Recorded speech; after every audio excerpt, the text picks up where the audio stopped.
UPS ready ಮಾಡೋ ಅನ್ನ ವಯರ್ನೆಲ್ಲ ಹರಿದು ಹನ್ನೆರಡು ಮಾಡಿ ಸಣ್ಣ ಮಕ್ಕಳು ಬಾಯಾಗ ಲಾಲಿಪಾಪ್ ಬಿಟ್ಟಂಗ ಅದು. ನಮಸ್ಕಾರ ಎಲ್ಲರಿಗೂ. ನಿನ್ನೆ ರಾತ್ರಿ ಕಂಡಪಟ್ಟಿ ಮಳಿ ಬಂದು ಕರೆಂಟ್ ಎಲ್ಲ ಹೋಗಿತ್ತು.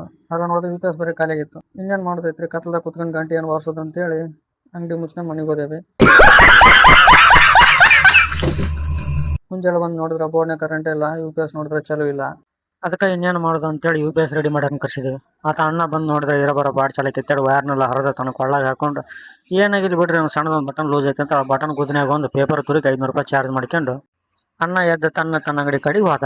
ಮತ್ತು ಕರೆಂಟ್ನಾಗ ಏನಾರ ಮಿಸ್ಟೇಕ್ ಐತೆ ಅಂತೇಳಿ ಮತ್ತೆ ಅವ್ರಿಗೆ ಫೋನ್ ಮಾಡಿದೇವಿ. ಮತ್ತು ಕರೆಂಟ್ ರಿಪೇರಿ ಮಾಡೋ ಅಣ್ಣ ಬಂದಾರಿ. ಬಂದು ಬೋರ್ಡ್ ಕಡೆ ನೋಡಿ ಅಣ್ಣ ಶಾಕ್ ಆಗಿ ನಿಂತ್ಕೊಂಡ.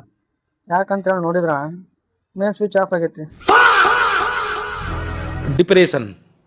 ಇನ್ನು ಕರೆಂಟ್ ಬಂದ್ರೆ ಎಲ್ಲಿಂದ ಬರ್ಬೇಕ್ರಿ? ಇದು ಮೇನ್ ಸ್ವಿಚ್ ಆಫ್ ಮಾಡಿದಕ್ಕೆ ನನಗೇನು ಅನಿಸ್ತಿಲ್ಲ.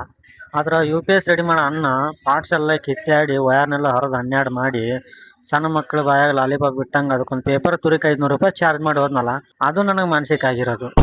ದಿನ ಮಲ್ಗೋದ್ 3 ಗಂಟೆ ಆಗ್ತದೆ, ಬೆಳಗ್ಗೆ 6 ಗಂಟೆಗೆ ಎದ್ದೋಳತ್ ನಾನು. ನಮ್ಮ ಹೊಟ್ಟೆ ಎಷ್ಟು ಉರ್ಸ್ತಾವ್ರೋ ಆ ಭಗವತ್ನ ನೋಡಿದ್ರೆ ಸರು ನಾಷ್ಟ ಮಾಡ್ಬೇಕು. ಏನೋ ಒಂದು ಬಿಡ್ರಿ, ಒಟ್ಟಿನಲ್ಲಿ ಲೈಟ್ ಬಂತು.